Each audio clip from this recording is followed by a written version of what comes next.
YouTube live में आप लोगों का स्वागत है।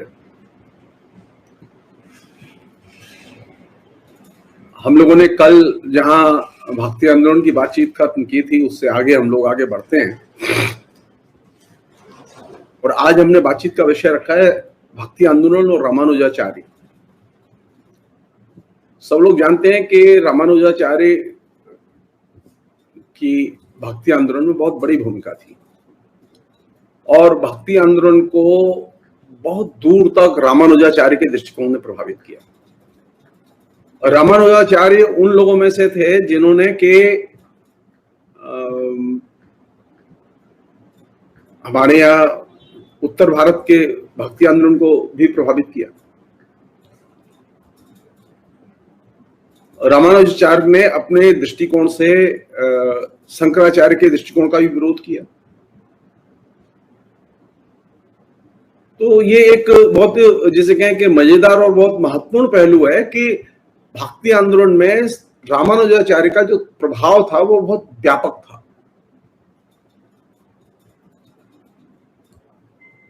पहले एक दो बुनियादी बातें हैं जिनसे कि रामानुजाचार्य के संदर्भ में समझ बनाने में मदद मिले। वो ये कि रामानुजाचार्य जो है वह शंकराचार्य के एक शिष्य यादव प्रकाश उनके चेले थे। शुरू में उनका शिष्यत्व उन्होंने ग्रहण किया और बाद में वहां जब देख रहे थे कि वैष्णव संप्रदाय का भी बहुत ही डंका बजा हुआ है और वैष्णव संप्रदाय की तरफ लोग उन्मुख हैं, तो उन्होंने यादव प्रकाश को छोड़ के यामुनाचार्य जो भक्त सिद्धांतकार थे उनकी गुरु भक्ति और गुरु सेवा स्वीकार की और उनके चेले बन गए और बाद में फिर वह उन्हीं के ही स्थान पर उनके उत्तराधिकारी बने। तमिलनाडु में एक तिरुचिरापल्ली जगह है, ये त्रिचूर के नाम से इन दिनों जानते हैं हम लोग। वहां श्रीरंगम का एक विशाल मंदिर है। वो विशाल मंदिर जो है वो इस बात का प्रतीक है कि यहां पर रामानुजाचार्य का किसी जमाने में जलवा रहा है।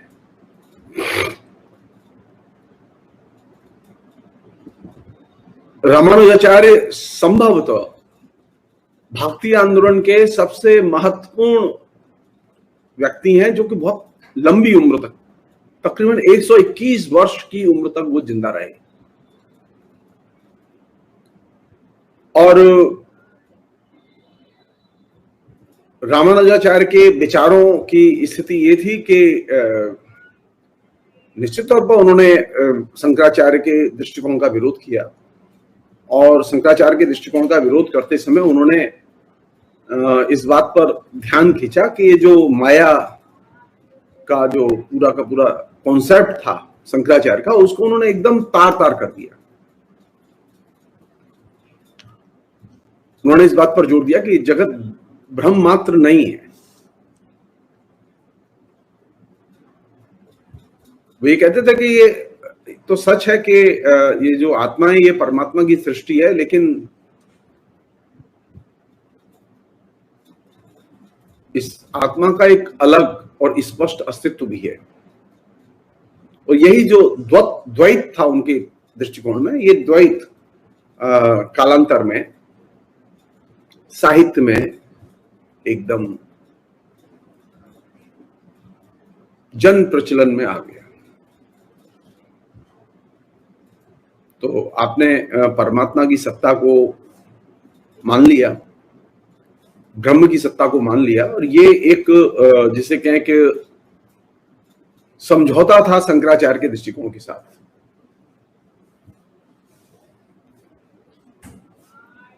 मेरे दिमाग में एक सवाल है जो कि मैं आपसे शेयर करना चाहता हूं। भक्ति आंदोलन जिस पर के कालांतर में रामानुजाचार्य का बहुत गहरा असर हुआ और वो दक्षिण में भी असर हुआ और वो उत्तर में भी असर हुआ, और रामानुजाचार्य के शिष्यों से ही यानी रामानंद से ही प्रभावित कबीर भी हुए।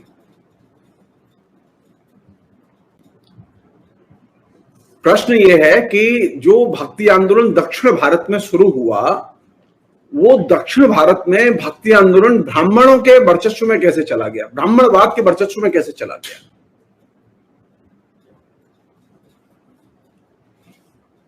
अगर इस प्रश्न का उत्तर हम खोज लेंगे तो हमें इस प्रश्न का उत्तर खोजने में कोई समस्या नहीं आएगी कि दक्षिण भारत में जो भक्ति आंदोलन शुरू हुआ वो ब्राह्मणवाद के वर्चस्व में कैसे चला गया।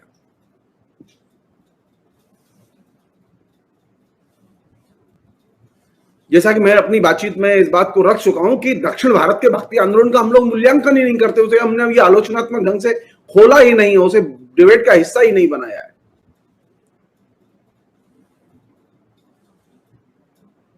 तो जिस ब्राह्मणवाद को लेकर बहुत तीखी आलोचना होती रहती है उत्तर भारत के भक्ति आंदोलन की और खासतौर पर तुलसी की,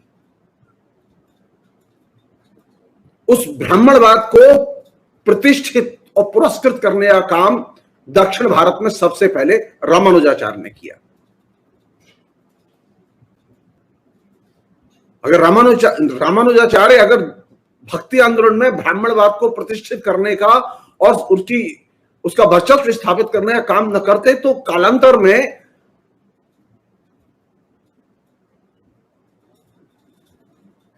ब्राह्मणवाद के खिलाफ में तमिलनाडु में संघर्ष ही नहीं होता।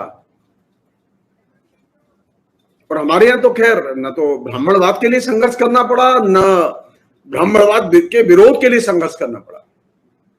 हमारे यहां तो बिना संघर्ष के ही ब्राह्मणवाद सीधे आ गया साहित्य में।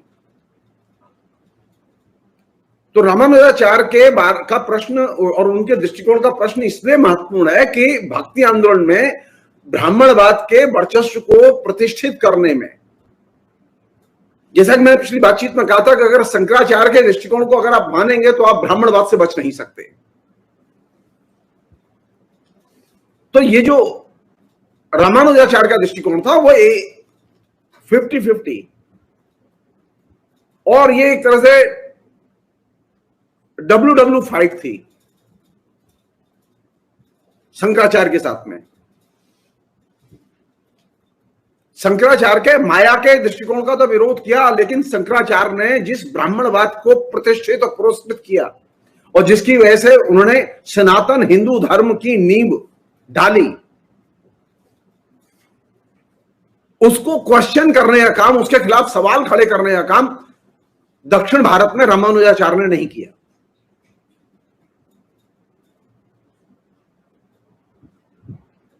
तो दिक्कत तो बनी रहेगी, आलोचना के अपने आप में मूल्यांकन की दिक्कत तो ये बनी रहेगी। हमें ये तय करने में असुविधा तो होगी, हमें इसके रूट्स, जड़ें जानने में असुविधा होगी कि आखिर भक्ति आंदोलन में ये ब्राह्मणवादी दृष्टिकोण इस तरह से वर्चस्व में कैसे आया।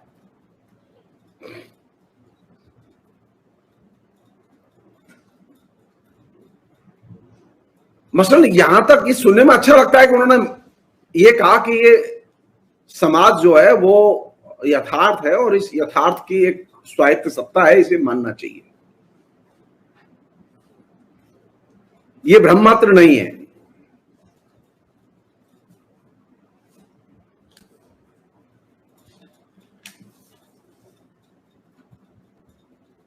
उन्होंने ये बात भी रखी कि ये जो भगवान है ये दोष मुक्त हैं।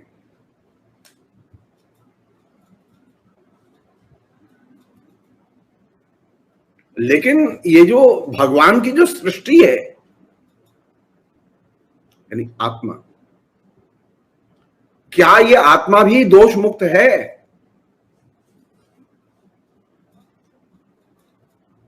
तो आत्मा की दोष मुक्तता के बारे में या दोषहीनता के बारे में रामानुजाचार्य जो है वो एकदम चुप हैं। मसलन अगर ये आत्मा परमात्मा की सृष्टि है तो इस आत्मा में, इस मनुष्य में जो कुछ अच्छे बुरे गुण हैं वो किसकी सृष्टि है? ईश्वर में तो कोई दोष नहीं है, लेकिन मनुष्य में तो दोष हैं। मनुष्य में गुण भी है, दोष भी है। शंकराचार्य के दृष्टिकोण से रामानुजाचार्य का दृष्टिकोण इस मायने में भिन्न था कि शंकराचार्य ने जो ब्रह्म की कल्पना की थी उसमें ब्रह्म उनका गुणहीन था, उसमें कोई गुण नहीं थे। लेकिन जो रामानुजाचार्य ने जो ब्रह्म की कल्पना की उसमें ब्रह्म के गुणों का वर्णन किया, गुणों की खोज की, और इसी आधार पर उन्होंने इस बात को रेखांकित किया कि ये सारा संसार ब्रह्म की अभिव्यक्ति है।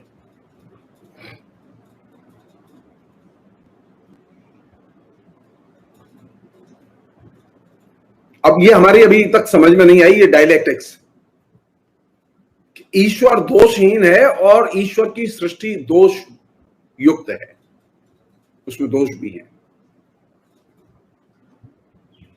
जब हम परमात्मा के ही रूप हैं तो परमात्मा जैसे ही गुण हमारे अंदर होने चाहिए। परमात्मा में अगर दोष नहीं है तो मनुष्य में भी दोष नहीं होंगे।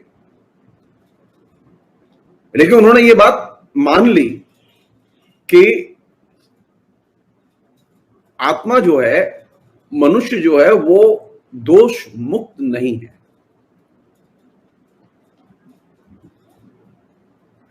अब एक सवाल है जो कि बहुत ज्यादा डिबेटेबल है और वो खूब सामान्य तौर पर विद्यार्थी भी पूछते हैं, बुद्धिजीवी भी पूछते हैं, और लोग भी पूछते हैं, धार्मिक आस्था वाले लोग भी पूछते हैं कि ये जो मनुष्य है, ये जो हमारी आत्मा है, मतलब वहां जो आत्मा है उसका रूप जो है, अगर मुझसे पूछें तो वो बेसिकली मतलब मनुष्य के रूप में है, लेकिन वे अपने फिलॉसफी की लैंग्वेज में उसको आत्मा और परमात्मा के रिलेशन में देखते हैं। तो ये जो आत्मा है ये किन चीजों से परेशान है, इसके दुख का स्रोत क्या है? तो वो कहते हैं आत्मा दुख और अज्ञानता, इन दो चीजों से पीड़ित है। यानी भक्ति काल का जो एक बड़ा विचारक, जिसने आलवार और नैनार संतों के बाद सबसे अधिक भक्ति आंदोलन को पूरे देश में प्रभावित किया, रामानुजाचार्य, वह यह कहते हैं कि मनुष्य जो है वो दुख और अज्ञान, इन दो चीजों से सबसे अधिक प्रभावित है और परेशान है।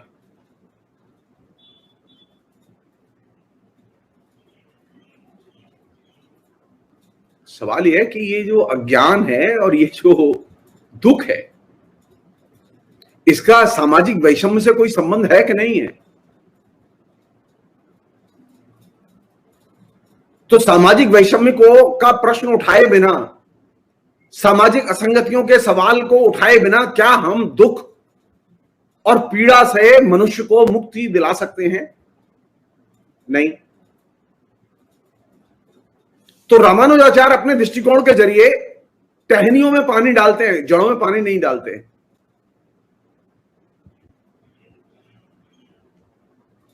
ठीक यही दृष्टिकोण शंकराचार्य का था। शंकराचार्य भी वो वैषम्य के और असंगति के सामाजिक पहलू की अवहेलना करते थे।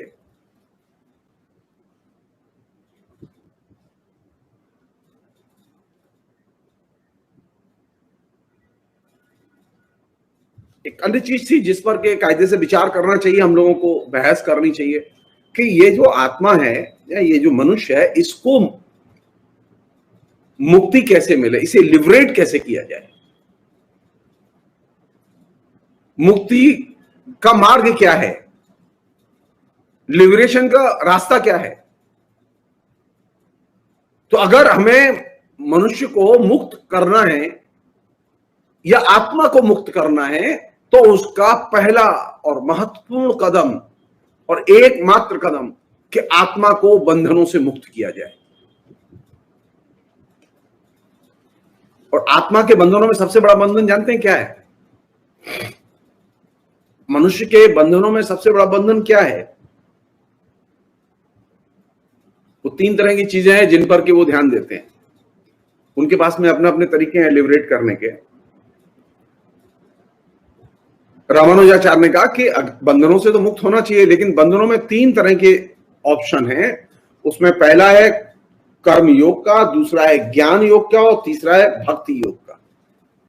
और इसमें रामानुजाचार्य ने भक्ति के जरिए बंधनों से मुक्ति की कामना की।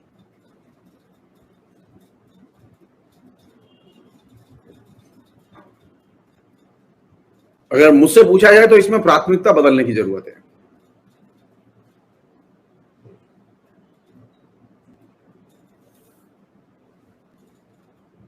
मनुष्य को सामाजिक तौर पर लिबरेट करने के लिए कर्म योग पर जोर देने की जरूरत है।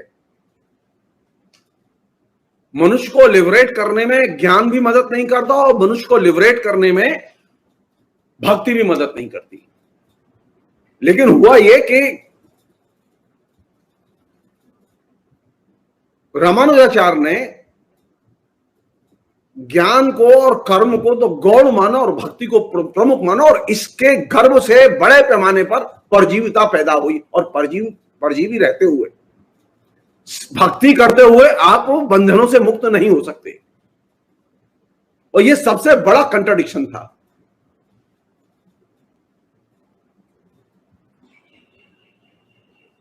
भक्ति तो ठीक है, लेकिन जब मैं आत्मा को बंधनों से, मनुष्य को सामाजिक बंधनों से मुक्ति की जब मैं परिकल्पना या प्रोजेक्ट अपने हाथ में लेता हूं, तो मनुष्य को सामाजिक बंधनों से मुक्त करने में कौन सी चीज मदद कर सकती है? सिर्फ कर्म, कर्म और कर्म। लेकिन भक्ति आंदोलन के केंद्र में कर्म तो सेंटर में आता ही नहीं है। भक्ति आंदोलन केंद्र में जो चीज सेंटर में है वह है भक्ति है।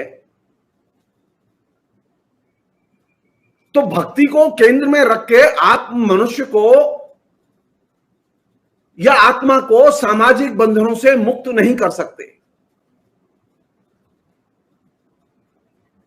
अगर लोग भक्ति की शरण में रहेंगे तो वे अनंत काल तक सामाजिक बंधनों में बंधे रहेंगे, वे उससे निकल नहीं सकते। तो ये भक्ति का जो एक तरह से फेटिशिज्म, भक्ति का जो एक जड़ पूजावाद जो पैदा हुआ कि भक्ति प्रमुख, भक्ति प्रमुख, उसने किस चीज की अवहेलना की? उसने कर्म के सिद्धांत की अवहेलना की, और कर्म के सिद्धांत की अवहेलना ने मनुष्य के अंदर परजीविता के भाव को पैदा किया। और मनुष्य जितना ही परजीवी रहेगा, उसके अंदर उतनी ही ज्यादा संभावनाएं रहेंगी कि वह समाज में भक्त रहे, भगवान की पूजा करे, लेकिन बंधनों से बंधा रहे। सामाजिक बंधनों से मुक्त करने में कर्म की संस्कृति, श्रम की संस्कृति,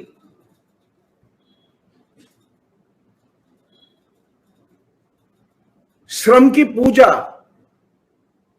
वो बहुत महत्वपूर्ण है। तो आपने किया यह कि कर्म की संस्कृति और कर्म की पूजा, या श्रम की संस्कृति और श्रम की पूजा, इसको तो आपने महत्वपूर्ण माना ही नहीं। और जब आप श्रम की संस्कृति और श्रम की पूजा को महत्वपूर्ण मानेंगे, तो आपके यहां वे लोग जिन्हें हम लोग श्रमिक कहते हैं, कारीगर कहते हैं, मजदूर कहते हैं, किसान कहते हैं, इनकी भी पूजा होगी, इनका भी सम्मान होगा। तो ये एक पेज, आइडियोलॉजिकल पेज, भक्ति आंदोलन के रामानुजाचार्य के दृष्टिकोण की एक बहुत बड़ी बाधा है, और इसने पूरे पूरे भक्ति आंदोलन को प्रभावित किया। आप भक्ति आंदोलन से प्रभावित क्षेत्रों में, और खासतौर पर नॉर्थ इंडिया जिसमें कि हम लोग रहते हैं, वहां श्रम और श्रमिक, भारत में तो पूरे देश में भक्ति आंदोलन का जो सबसे बड़ा असर है वो ये कि श्रम और श्रमिक, इन दो के प्रति गहरी नफरत है। इनके प्रति पूजा का भाव नहीं है। भगवान के प्रति भक्ति को जितनी श्रद्धा से देखा जाता है, उतनी ही अश्रद्धा से श्रमिक और श्रम संस्कृति को देखा जाता है। तो अगर मुझे एक भक्ति आंदोलन के प्रति एक आलोचनात्मक नजरिया विकसित करना होगा, तो मुझे यह सवाल उठाना ही होगा कि आत्मा या मनुष्य की मुक्ति के वे किस मार्ग को प्रस्तुत करते हैं। तो रामानुजाचार्य ने जो 3 ऑप्शंस दिए, उन 3 ऑप्शंस में यानी कर्म, ज्ञान और भक्ति, तो उसमें कर्म और ज्ञान को उन्होंने छोड़ दिया और भक्ति को उन्होंने अपना लिया और भक्ति पर सबसे अधिक जोर दिया।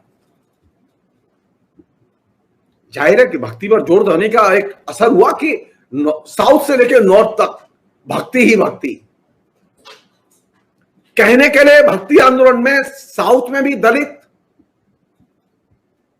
कारीगर, नॉर्थ में भी दलित और कारीगर, लेकिन श्रम संस्कृति और श्रमिक से प्रेम पैदा नहीं हुआ, भक्ति से प्रेम पैदा हुआ, ईश्वर से प्रेम पैदा हुआ, परजीविता से प्रेम पैदा हुआ, आत्मनिर्भरता से प्रेम पैदा नहीं हुआ। और यह वह चीज है जिसने कि एक राष्ट्रीय स्तर पर एक आइडियोलॉजिकल फ्लेवर या राष्ट्रीय चेतना का निर्माण किया। अगर भक्ति का आधार बना के आत्मा को सामाजिक बंधनों से मुक्ति की बात की जाएगी तो आप तय मानिए सामाजिक बंधनों से मनुष्य कभी मुक्त नहीं होगा। सामाजिक बंधनों से मनुष्य मुक्त होगा तब जबकि वह कर्म पर जोर दे, कर्म की संस्कृति पर जोर दे, कर्म के जो सामाजिक कारक हैं, श्रमिक और श्रम संस्कृति, इन पर जोर दे। तो रामानुजाचार्य ने तो इसका विरोध किया और यह विरोध अकारण नहीं था, यह विरोध अचानक पैदा नहीं हुआ था, इसने पूरे देश को प्रभावित किया। हम लोग बात ही नहीं करना चाहते कि यह भक्ति की आड़ में आखिर किस चीज की उपेक्षा हो रही है। कबीर की भक्ति तो ठीक है, रैदास की भक्ति ठीक है, लेकिन क्या कर्म की अवहेलना करते हुए, कर्म की संस्कृति की अवहेलना करते हुए, कर्म का जो सामाजिक स्रोत है, सामाजिक शक्ति है श्रमिक, उसकी अवहेलना करते हुए क्या सामाजिक बंधनों से मुक्ति संभव है? तो आप यह प्रश्न उठाएंगे ही नहीं, क्योंकि यह प्रश्न उठाते ही यानी कर्म, ज्ञान और भक्ति, इन तीन में से कौन सा विकल्प चुना जाए, तो हमारे भक्ति आंदोलन के कवियों ने भक्ति के विकल्प को चुना और इसमें जिस चीज की अवहेलना हुई, भक्ति प्रमुख थी, कर्म और ज्ञान गौड़ थे। इसलिए जहां श्रमिक और श्रम संस्कृति के प्रति हमारे अंदर एक जिसे कि उपेक्षा और हेट्रेड का भाव पैदा हुआ, वहीं उसी तरह हमारे यहां ज्ञान की संस्कृति और इंटेलिजेंसिया के प्रति भी अब अवहेलना का भाव पैदा हुआ। हमारे यहां दार्शनिक को तो पागल कहते थे, अभी भी कहते हैं। बुद्धिजीवियों से सबसे ज्यादा नफरत वे करते हैं जो भक्ति में डूबे हुए हैं। तो ये जो दो चीजें एक साथ विकसित हुई कि नाथों और सिद्धों के साहित्य में, कबीर के यहां भी वो जो है ना, पोथी पढ़ पढ़ जगमुआ पंडित भयानक हो, ये जो पोथी के प्रति जो एक तरह से हेटरेट है, इसकी जड़ें कहां हैं? रामानुजाचार्य ने इसका बीज वपन किया और उन्होंने कर्म, ज्ञान और भक्ति, इन तीन में से दो को उपेक्षित किया, भक्ति पर जोर दिया और इसका परिणाम पूरे समाज में व्यापक स्तर पर दिखाई देता है कि वहां ज्ञान और ज्ञान से जुड़े हुए लोगों को कोई पसंद नहीं करता, ज्ञान की लिखी हुई किताबों को कोई पसंद नहीं करता, यहां श्रमिक और श्रम संस्कृति को कोई पसंद नहीं करता। यहां भक्ति बहुत महत्वपूर्ण है। आप चाहे जितने बड़े डकैत हो, चाहे जितने बड़े इडियट हो, लेकिन आप भक्त हो, खाली हनुमान चालीसा का पाठ करते हो, आप बहुत पूज्य और मान्य है।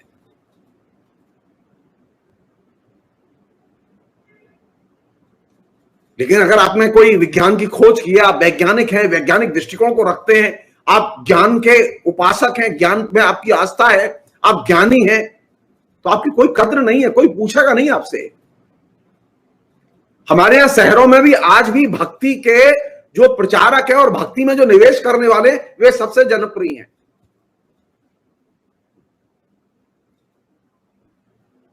और भक्ति की शरण में जाके आप अपने सारे पाप धो सकते हैं।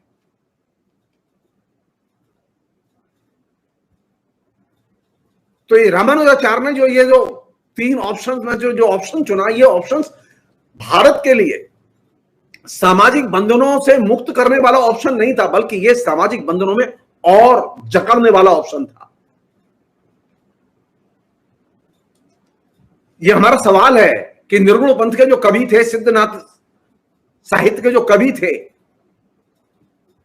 जिनसे के ये तमाम किस्म के दलित कवि सबसे ज्यादा प्रभावित हैं, दक्षिण में भी हैं और नॉर्थ में भी हैं, उनसे पूछा जाना चाहिए कि क्या कर्म और ज्ञान, इन दो की अवहेलना करके सामाजिक मुक्ति संभव है? क्या सिर्फ भक्ति से ही सामाजिक मुक्ति संभव है? जी नहीं।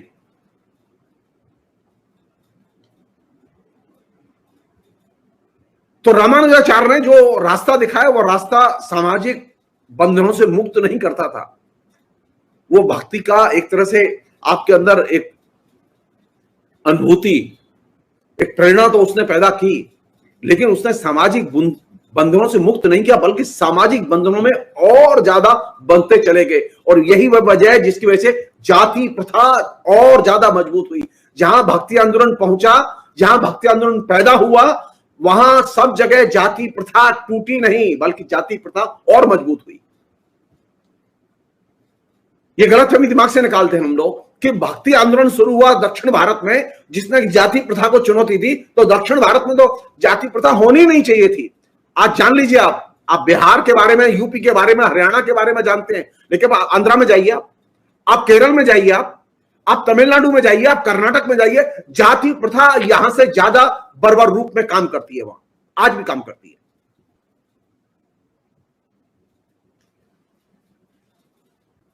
क्यों? क्योंकि आपने जाति प्रथा से लड़ने का जो रास्ता चुना वो क्या था? भक्ति। भक्ति से जाति प्रथा से आप मुक्त नहीं हो सकते।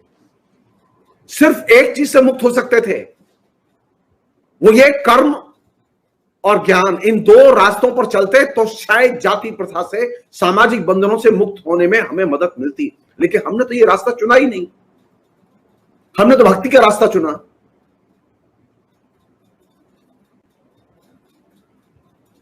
तो ये सवाल तो अपनी जगह कायम है कि जो लोग कबीर को क्रांतिकारी कहते हैं, पूछा जाना चाहिए कबीर के क्रांतिकारित्व में क्या कर्म और कर्म की संस्कृति, श्रमिक और श्रमिक की संस्कृति, ज्ञान और ज्ञान की संस्कृति,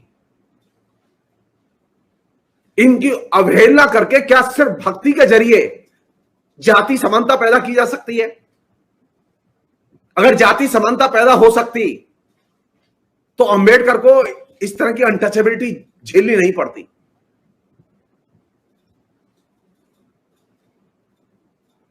20वीं शताब्दी के अगर 100 बड़े जीनियस भारत के चुने जाएं, अंबेडकर उनमें से एक है, लेकिन उसे भी अनटचेबिलिटी का सामना करना पड़ा।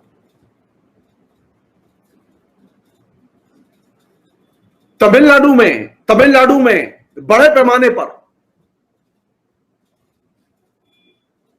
ब्राह्मणवादी ताकतें सक्रिय रही हैं, दलित विरोधी ताकतें सक्रिय रही हैं, 20वीं शताब्दी में सक्रिय रही हैं। तो ये चीज हम दिमाग से अपने से निकालते हैं। यह अचानक नहीं है कि जिन नैनार संतों ने सबसे अधिक भक्ति आंदोलन में योगदान किया, वही नैनार कम्युनिटी कालांतर में एकदम कम्युनल पोलराइजेशन का हिस्सा बन गई। तो भक्ति आंदोलन पर बात करते समय ये जो पहलू हैं, ये जो मतलब आत्मा को सामाजिक बंधनों से मुक्त करने की, या आत्मा को बंधनों से मुक्त करने के जो उपाय जो सजेस्ट किए गए, जो उसकी टिपिकल सांकेतिक भाषा, उस सांकेतिक भाषा को डिकोड करके पढ़ने की जरूरत है।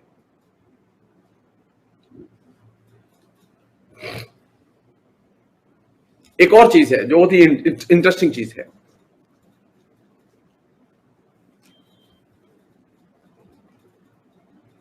ईश्वर प्राप्ति के रामानुजाचार्य ने 2 मार्ग बताए, एक था भक्ति मार्ग और दूसरा था प्रपत्ति मार्ग।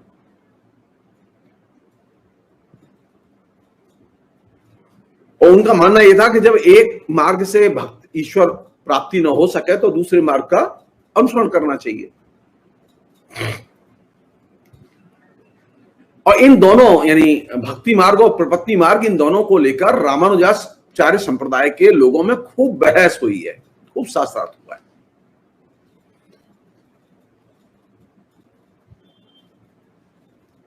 अब मुसीबत यह है कि जो भक्ति मार्ग था, उस भक्ति मार्ग में कृति परायण होने की आवश्यकता पर जोर दिया गया, और प्रपत्ति मार्ग में भगवान के शरणागत होने पर जोर दिया गया।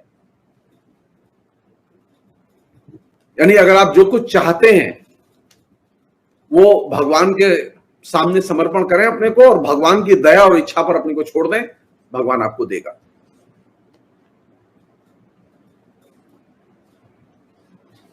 अब तय मान लीजिए कि आप किस दिशा में गए, आप नजर डालिए पीछे, इस पूरी की पूरी प्रक्रिया में रामानुजाचार्य ने जो चीज क्रिएट की, जिस पर कि हमने कभी ध्यान ही नहीं दिया, तो हर भक्ति मार्ग का जो कवि है वो ईश्वर की शरण में जाने के लिए बार बार जोर दे रहा है और ईश्वर की दया और इच्छा पर छोड़ देने पर जोर दे रहा है, वो चाहे सगुण हो चाहे वो निर्गुण हो। और ये जो भक्ति मार्ग जिस पर के रामानुजाचार्य ने सबसे अधिक जोर दिया, उस भक्ति मार्ग की ब्यूटी क्या थी?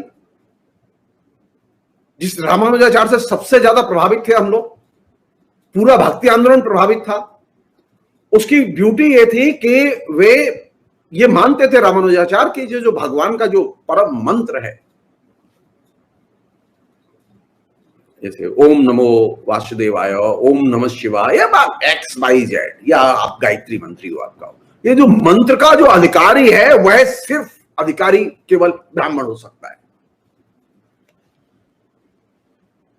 और दूसरी जाति के जो लोग हैं उनको मंत्र दिया जाएगा ओम के बिना।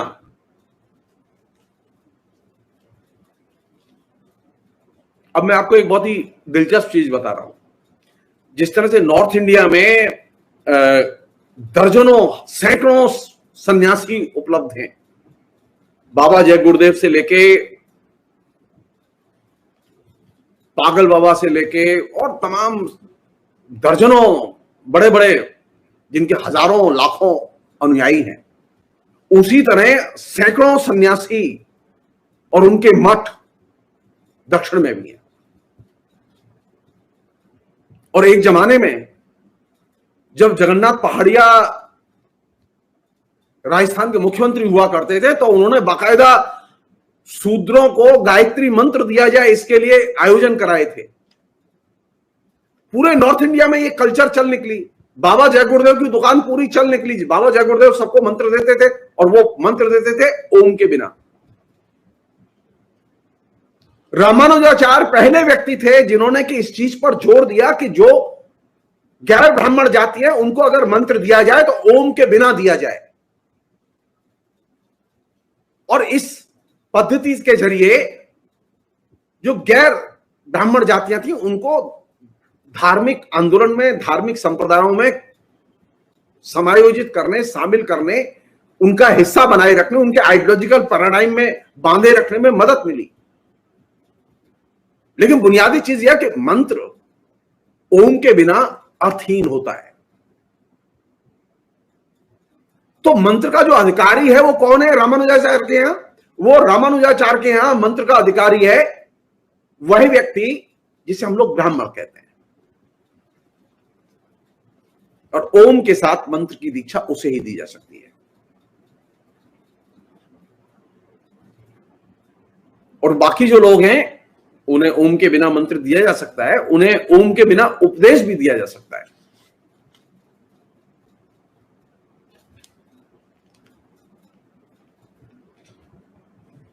अब ये जो भक्ति मार्ग वाले थे, जिस भक्ति मार्ग पर सबसे ज्यादा जोर दिया, इसके विरोध में या इसके विकल्प के तौर पर जो प्रपत्ति मार्ग था, इस प्रपत्ति मार्ग के लोगों ने बार बार इस बात पर जोर दिया कि हम जाति भेद नहीं मानते। भक्ति मार्ग वालों में जाति भेद था, लेकिन प्रपत्ति मार्ग वालों ने जाति भेद को मानने से अस्वीकार किया।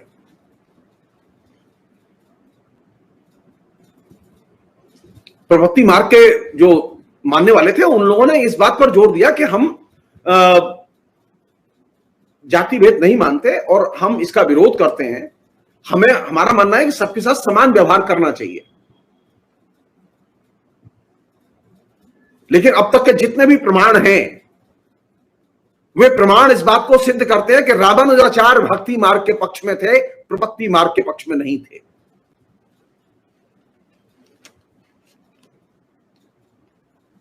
तो ये जो डिबेट है जो कि हिंदी में रह रह के खुजली की तरह उठती है। पूछा जाना चाहिए इन डिबेटरों से, इन आलोचकों से पूछा जाना चाहिए कि रामानुजाचार्य के बारे में आपकी राय क्या है, रामानुजाचार्य की भक्ति के बारे में आपकी कबीर के बारे में राय क्या है, इसके बारे में फैसला बाद में हो जाएगा।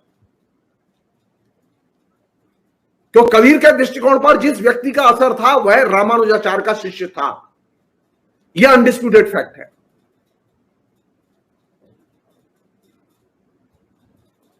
तो क्या कबीर पंथियों ने रामानुजाचार्य का कोई क्रिटिक विकसित किया? मेरी नजर में कोई क्रिटिक नहीं है, कोई आलोचना नहीं लिखी, किसी दलित आलोचक ने कोई आलोचना नहीं लिखी, कबीर के पंथ के आलोचकों ने कोई आलोचना नहीं लिखी। हो सकता है मेरी नजर से नहीं गुजरी हो, किसी और की नजर में हो तो वो बताए मुझे।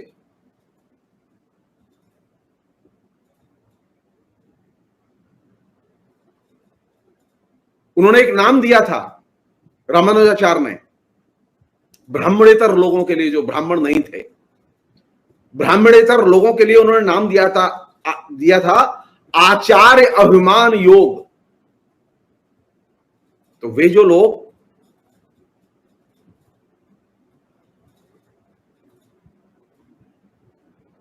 जो कि ब्राह्मण नहीं है, वे मुक्ति पा सकते हैं बशर्ते कि वे आचार्य के अनुयायी बने। और ये आचार्य अवमान योग के आधार पर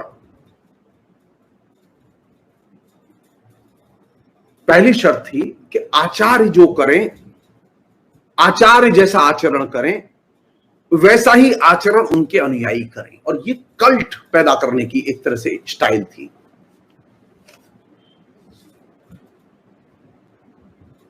यानी रामानुजाचार्य ने जो सजेस्ट किया, इसका अर्थ ये था कि रामानुजाचार्य के समय पर ही समाज में लोगों के ऊपर वर्ण के बंधन आरोपित कर दिए गए।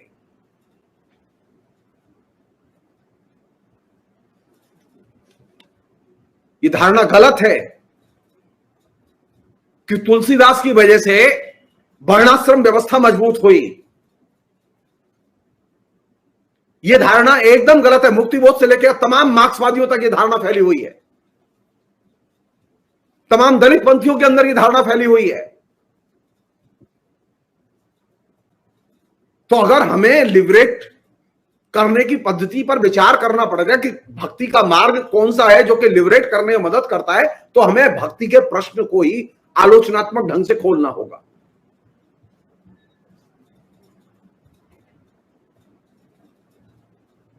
एक और चीज है, वो ये कि लैंग्वेज का प्रश्न।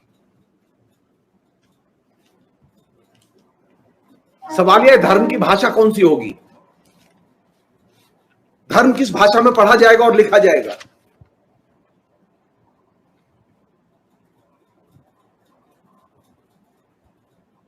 तो जो एलीट क्लास था उस जमाने का, अभिजन लोग थे, वे लोग चाहते थे कि संस्कृत धर्म की भाषा रहे।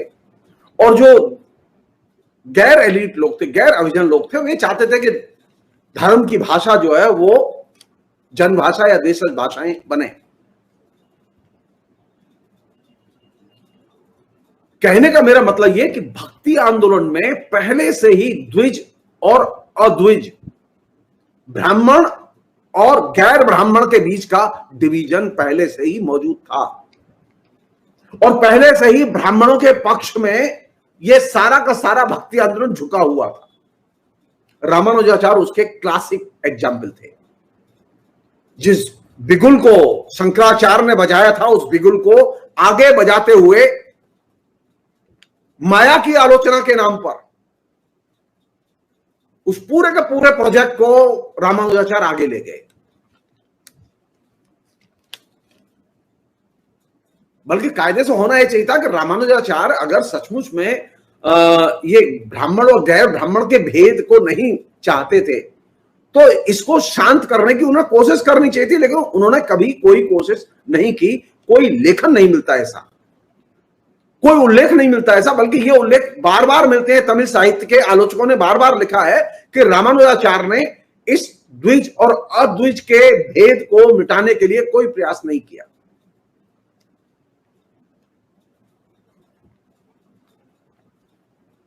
और यही वो एक जगह है जहां से कि भक्ति आंदोलन सभी हिंदुओं को एक सूत्र में नहीं बांध पाया।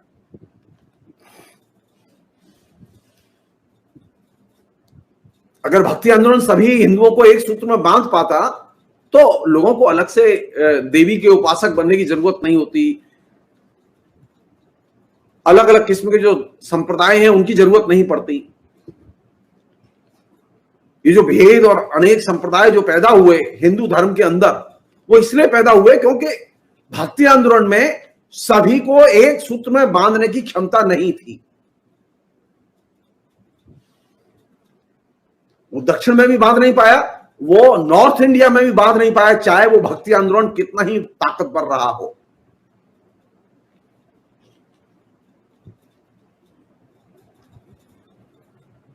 अगर आज की दृष्टि से कहें, आप भक्ति आंदोलन के जरिए हिंदू समाज को एक सूत्र में बांध नहीं सकते। आप तुलसी के जरिए, आप कबीर के जरिए पूरे हिंदू समाज को एक सूत्र में बांध नहीं सकते, क्योंकि आइडियोलॉजिकली इसमें ये पॉसिबल, ये संभावना ही नहीं है।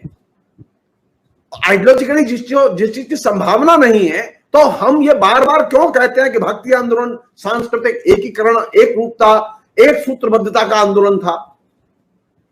अगर वो सांस्कृतिक एकीकरण और एक सूत्रबद्धता का आंदोलन था तो क्या उसने सभी हिंदुओं को भक्ति आंदोलन के एक सूत्र में बांधने में सफलता हासिल की? न ये सफलता उसे दक्षिण में मिली और न ये उसे उत्तर में मिली।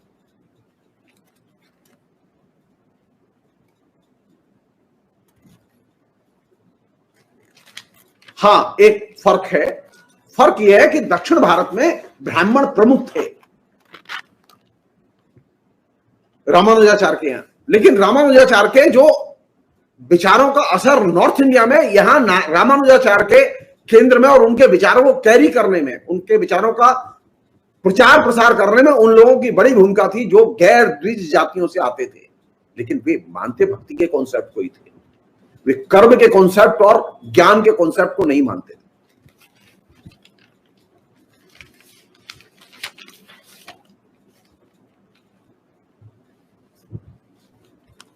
एक और है वही दिलचस्प है, वो ये कि रामानुजाचार्य ने कुछ नियम बनाए थे।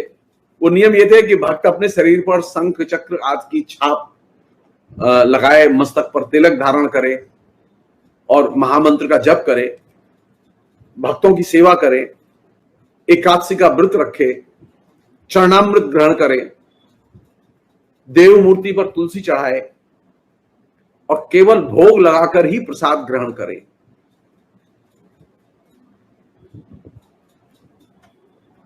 अब ये जो सिस्टम सजेस्ट किया, आप जैसे जाइए, आप, मैं तो सनातनी परिवार से आता हूं, संयोग से मुझे उसकी तमाम किस्म की जो है रूढ़ियों को करीब से देखने और भोगने का मौका मिला है, तो आपको ये चीज आराम से मिलेगी। रामानुजाचार्य स्वयं कृष्ण के और राम के उपासक नहीं थे, बल्कि वे तो नारायण के उपासक थे।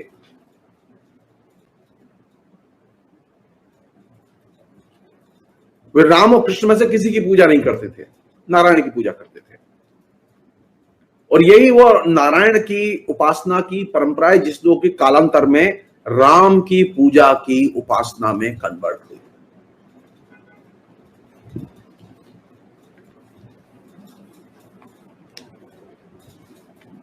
रामानुजाचार्य के एक शिष्य देवाचार्य थे। देवाचार्य के शिष्य हरियानंद और उनके शिष्य राघवानंद हुए, और ये राघवानंद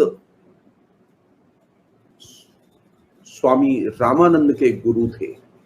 ये वही स्वामी रामानंद है जो के कबीर के गुरु थे।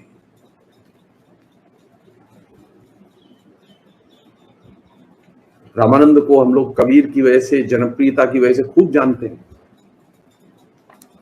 और रामानंद ने अपने गुरु राघवानंद के विचारों का ही प्रचार प्रसार किया।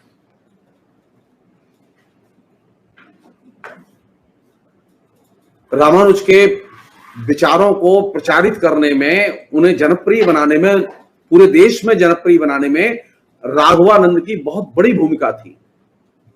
राघवानंद सारे देश का भ्रमण करने के बाद में काशी में अंत में जाके बस गए और यहीं पर उन्होंने रामानंद को अपना शिष्य बनाया। और यही वो जगह जहां से कि रामानुजाचार्य दक्षिण से चल के बाया राघवानंद बनारस पहुंचे और यहीं से वे रामानंद के यहां पहुंचे। एक अन्य चीज और बहुत जरूरी चीज वो ये कि ये जो भक्ति है, ये भक्ति आंदोलन है दक्षिण और नॉर्थ दोनों में। इसमें कॉमन चीज क्या है?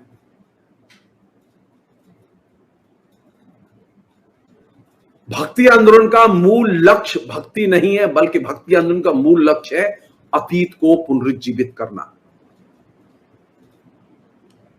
अगर भक्ति आंदोलन में उसका मूल लक्ष्य अगर आपने भक्ति बना लिया तो आपका सारा डिस्कशन दूसरी दिशा में चला जाएगा। तो दक्षिण की और उत्तर की दोनों की ही भक्ति का केंद्रीय लक्ष्य है भक्ति आंदोलन की का अतीत को पुनरुज्जीवित करना।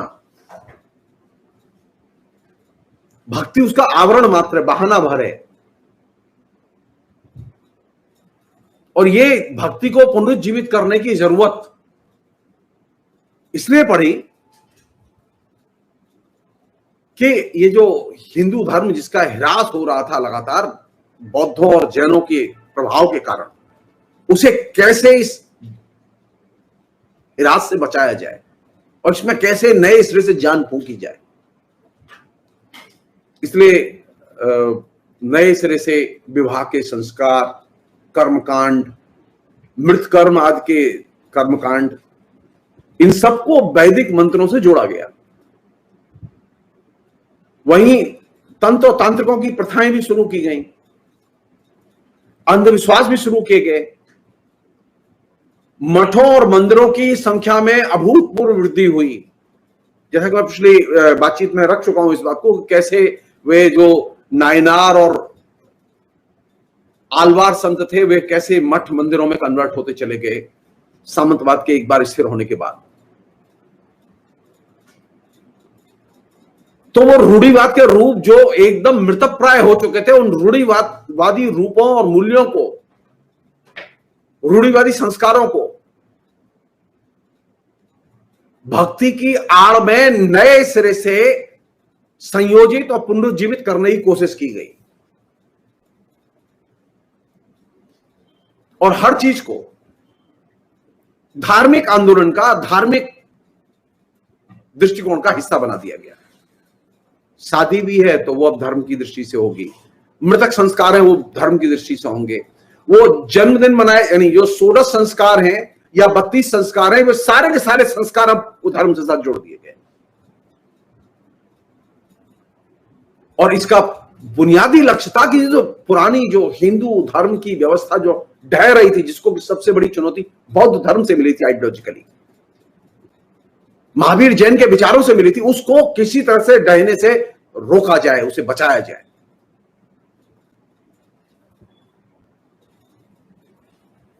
दिलचस्प है ये, साउथ से लेके नॉर्थ तक कहीं पर भी भक्ति आंदोलन का नेतृत्व ब्राह्मणों ने नहीं किया, उच्च वर्ण के लोगों ने नहीं किया। दक्षिण भारत में भी जो भक्ति आंदोलन का नेतृत्व करने वाले लोग थे वे सब गैर ब्राह्मण थे और गैर एलिट थे, गैर अभिजन थे। भारत में भी भक्ति आंदोलन का नेतृत्व करने वाले गैर एलिट थे, गैर अभिजन थे और गैर ब्राह्मण थे। उन्हीं के हाथ में लीडरशिप थी। और ये काम किसने किया? इसका लक्ष्य क्या था? इसका लक्ष्य था दहते हुए हिंदू धर्म को, हिरासशील हिंदू धर्म को नष्ट होने से बचाया जाए, उसमें प्राणों का संचार किया जाए। इसलिए मेरा मानना यह है कि भक्ति आंदोलन की साउथ से लेकर नॉर्थ तक जो धारा थी, उसके चाहे जितने भी कलर हो, चाहे जितने भी बड़े छोटे लेखक हो, उसका जो मूल केंद्रीय आइडियोलॉजिकल लक्ष्य था वो यह था कि अतीत को कैसे पुनरुज्जीवित किया जाए।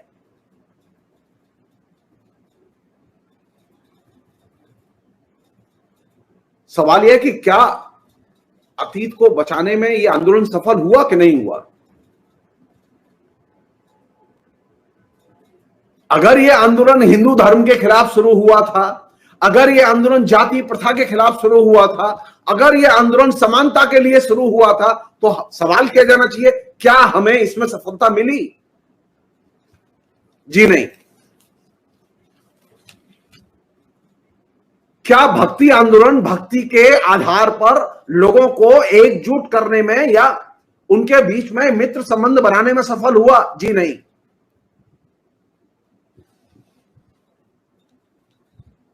क्योंकि इसका लक्ष्य ये था ही नहीं। इसका लक्ष्य था अतीत को पुनरुज्जीवित करना और जो डिकेडेंट, जो हिरासशील, जो रूढ़िवादी, जो हिंदू धर्म और संप्रदाय के मूल्य हैं, उनमें प्राणों का संचार करना। और इस काम में कौन लोग लगे? ब्राह्मणवाद को पुनः स्थापित करने में किसने महत्वपूर्ण भूमिका अदा की? उन लोगों ने महत्वपूर्ण भूमिका अदा की जो कि गैर ब्राह्मण थे, जो गैर एलिट थे।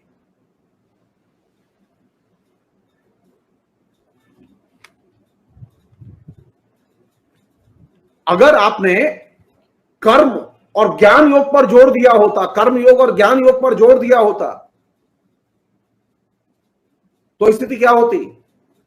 तो स्थिति होती आप कारीगरों को ताकतवर बनाने पर जोर देते, व्यापारियों को ताकतवर बनाने पर जोर देते, इंटेलेक्चुअल्स को ताकतवर बनाने पर जोर देते, लेकिन यह काम तो हुआ नहीं।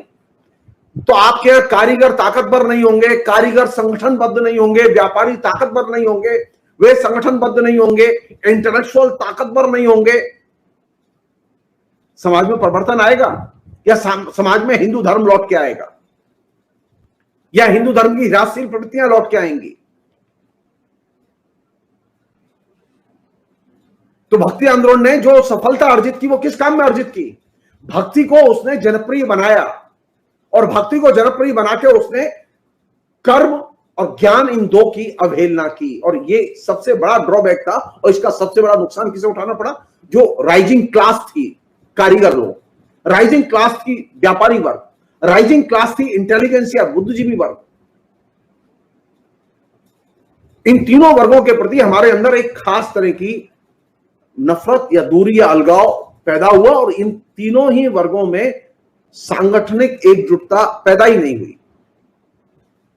ये कमजोर और असंगठित रहे उस दौर में और इसका ये परिणाम निकला कि हमारे यहां भक्ति आंदोलन सामाजिक परिवर्तन का आंदोलन नहीं बन पाया।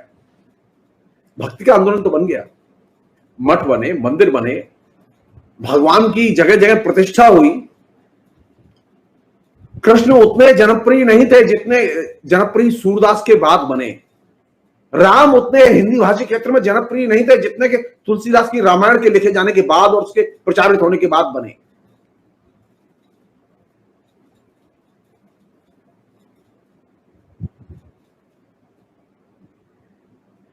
अंत में सोचने लायक बात है, ये भक्ति आंदोलन के कवियों के केंद्र में ये नायक ही क्यों थे? भक्ति आंदोलन के केंद्र में नायक केंद्रित रचनाओं का होना स्वयं में अपने आप में एक प्रॉब्लमेटिक चीज है, एक समस्या मूलक चीज है। कोई भी भक्ति आंदोलन का कवि नायक मुक्त होकर रचना क्यों नहीं लिख पाया? हाँ, नानक के यहां अपवाद है।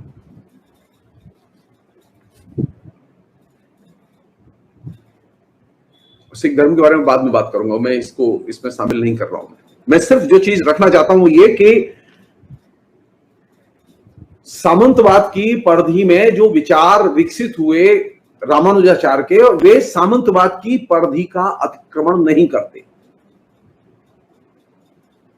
सामंतवाद की परिधि का अतिक्रमण कबीर तुलसी भी नहीं करते, आलवार संत भी नहीं करते। तो सामंतवाद की परिधि का अतिक्रमण किए बिना क्या लिबरेशन संभव है? संभव ही नहीं है। ये भी कह सकते हैं कि उस समय ये उम्मीद करना कि सामंतवाद से मुक्ति की उम्मीद करना तो बेवकूफी है, क्योंकि वो सामंतवाद का ही दौर था, उसका राइजिंग दौर था। लेकिन ये तो एक लेखक के विजन का हिस्सा हो ही सकता है। वो आखिर जाना कहां चाहता है। भक्ति काल के कवि भक्ति की शरण में जाना चाहते थे और भक्ति की आड़ में, भक्ति के आवरण में अतीत को पुनरुज्जीवित करना चाहते थे। इसलिए वहां एक चीज कॉमन है, वो ये कि वहां पुनरावृत्ति बहुत मिलेगी और पुनरावृत्ति के साथ साथ वहां एक और चीज मिलेगी, परिवर्तन का निषेध बड़े पैमाने पर मिलेगा। भक्ति आंदोलन की कवियों किया। अंत में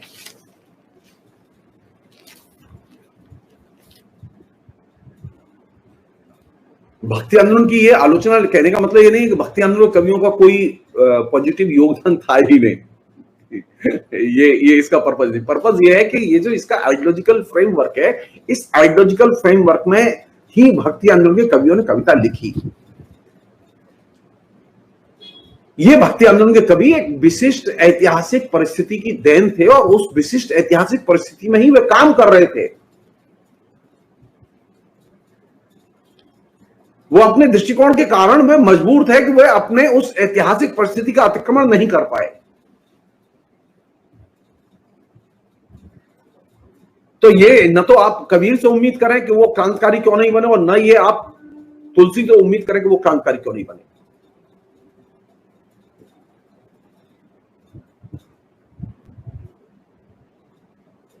कबीर, तुलसी, आलवार संत, नैनार संत, ये सभी संत सामंती प्रणाली से या व्यवस्था से पूरी तरह से जकड़े हुए हैं, उसमें बंधे हुए हैं, उससे मुक्त नहीं है।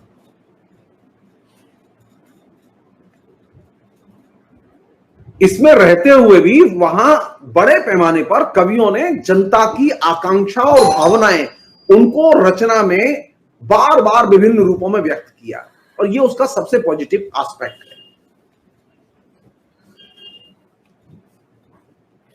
उसका जो दूसरा पॉजिटिव एस्पेक्ट है वो ये कि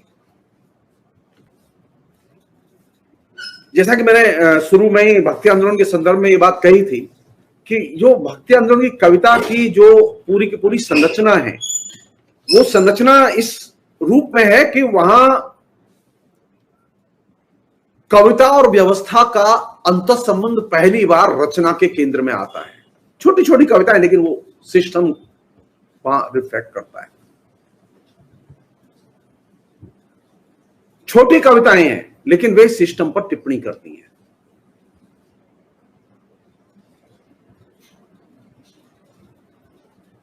छोटी कविताएं लेकिन वह एक किसी बड़ी थीम का हिस्सा है और उनमें भी छोटी थीम है।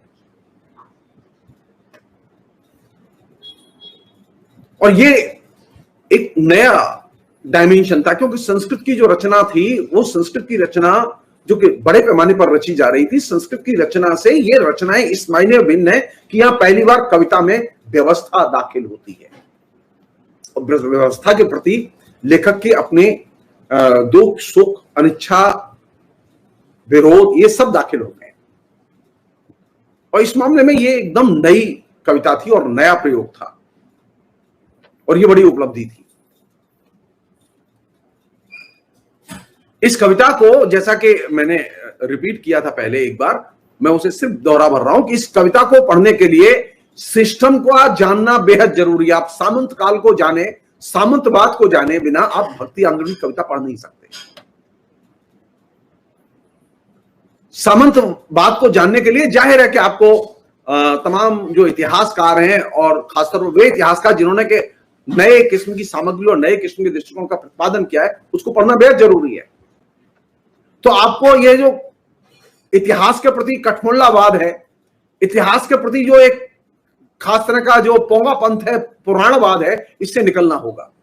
पुराणवाद के जरिए, पौराणिक दंत कथाओं के जरिए, किंवदंतियों के जरिए आप मध्यकाल के इतिहास को नहीं जान सकते, क्योंकि मध्यकाल की जो कविता है, भक्ति की जो कविता है, वह सिस्टम को इंटीग्रेट करते हुए अपने को रचती है और अपना विकास करती है। तो सामंती सिस्टम को, सामंती सिस्टम की व्याख्याओं को जानने के लिए साइंटिफिक हिस्ट्री राइटिंग को जानना जो सामंत काल पर केंद्रित है, उसे जानना बेहद जरूरी है। लेकिन हमारे यहां तो एक पूरा का पूरा वर्ग जो सनातनी हिंदुओं का वर्ग है,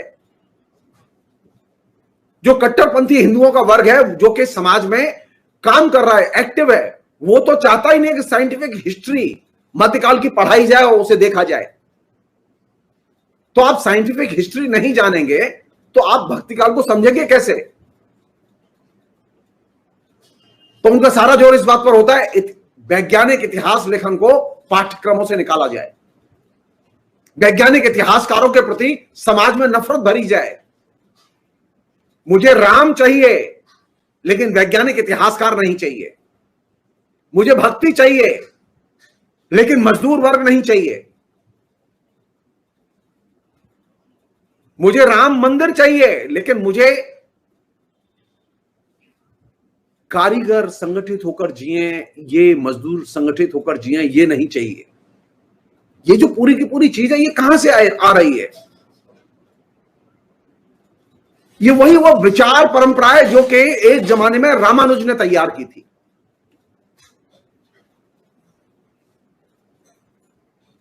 तो भक्ति आंदोलन का जो नया पाठ होगा, भक्ति आंदोलन की जो नई व्याख्या होगी, वो कहां से शुरू होगी? वो यहां से शुरू होगी। हमने कविता को कविता की तरह पढ़ा है, कविता को कविता की तरह, भक्ति आंदोलन की कविता को नहीं पढ़ा जा सकता, बल्कि कविता और व्यवस्था के अंतः संबंध के आधार पर उसे पढ़ा जाना चाहिए। जिन्होंने तमिल साहित्य के इतिहास का मूल्यांकन किया है, लिखा है, उनमें से अधिकतर आलोचकों ने इस बात पर जोर दिया है कि तमिल साहित्य की कविता, भक्ति की कविता खासतौर पर, वो कविता पहली ऐसी कविता है जो कि कविता और व्यवस्था के अंतः संबंध पर जोर देती है।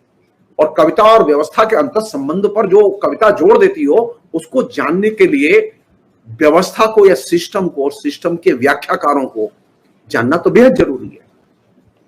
तो हमारे यहां चाहते हैं लोग, राम को पढ़ो, तुलसी को पढ़ो, कबीर को पढ़ो, लेकिन सामंतवाद को मत पढ़ो। ये एक नए किस्म का फंडामेंटलिज्म है, ये नए किस्म का रूढ़िवाद है। मुझे कबीर जितने जरूरी हैं मेरे लिए, तुलसी जितने जरूरी हैं मेरे लिए, उतना ही जरूरी मेरे लिए मध्यकाल के इतिहासकारों का, साइंटिफिक इतिहासकारों का इतिहास लेखन है। मैं मध्यकाल के इतिहासकारों के बिना मध्यकाल को समझ नहीं सकता।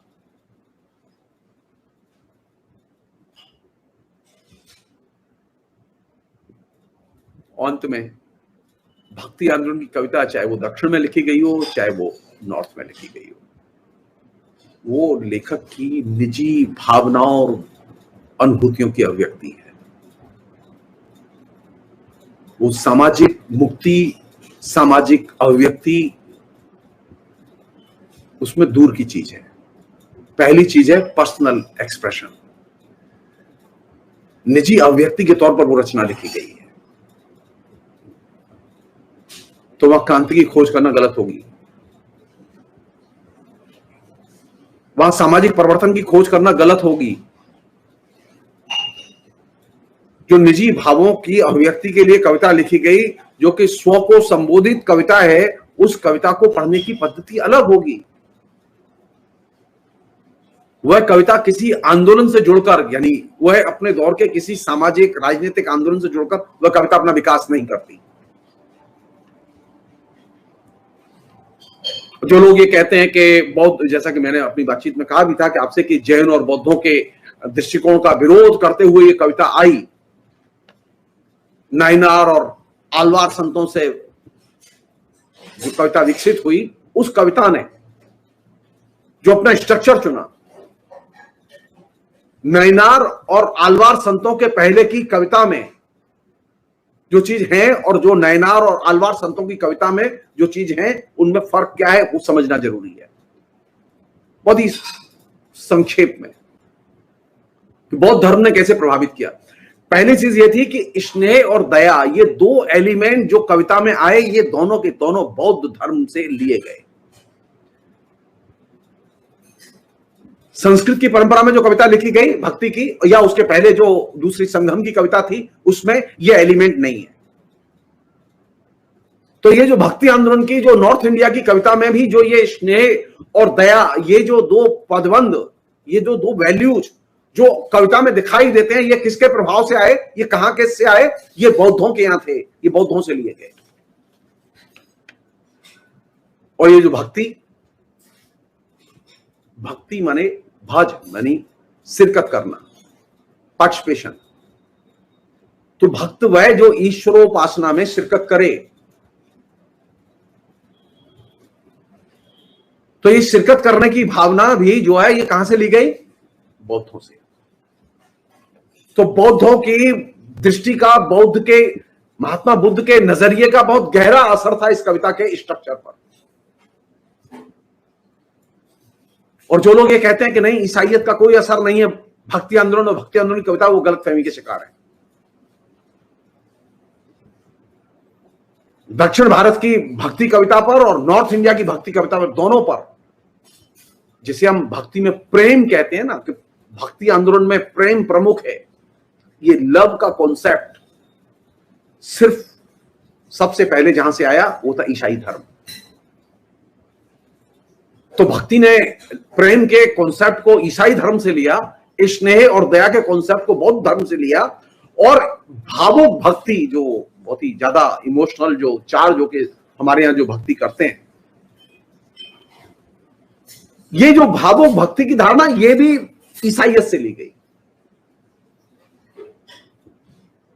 और ये बार बार ये कहना कि भगवान के सामने प्रार्थना करते समय अपनी कमियों का बार बार जिक्र करना, मुझ में ये कमी है, मुझ में ये कमी है, ये जो कमी के कॉन्सेप्ट का कविता में आना, ये भी ईसाइयत से आया। और यही वजह है कि ये जो चीजें हैं ये मिलके पूरी भक्ति आंदोलन की कविता की संरचनाओं का निर्माण करती हैं। तो बौद्धों से और ईसाइयों से जो आपने मूल्यवान चीज ली, उसे विनम्रता पूर्वक हमें स्वीकार करना चाहिए। आलवार और नैनार संतों ने और उसके बाद के जो विचारकों ने जो कविता रची, कवियों ने जो कविता रची, जिनमें की ये चीजें हैं, ये चीजें बौद्ध और ईसाइयों से आई। इसलिए यहां पर जो मूल्यवान चीजें आई, जो बहुत अच्छी चीजें आई, वो कहां से आई? वो हिंदू धर्म में नहीं थी। हिंदू धर्म से प्रभावित जो साहित्य था उसमें नहीं थी, वे थी गैर हिंदू धर्म से ली गई चीजें। हिंदू धर्म से प्रभावित जो कविता लिखी गई उसमें स्नेह और दया नाम की चीज नहीं है, प्रेम नाम की चीज नहीं है, भावुक भक्ति नाम की चीज नहीं है।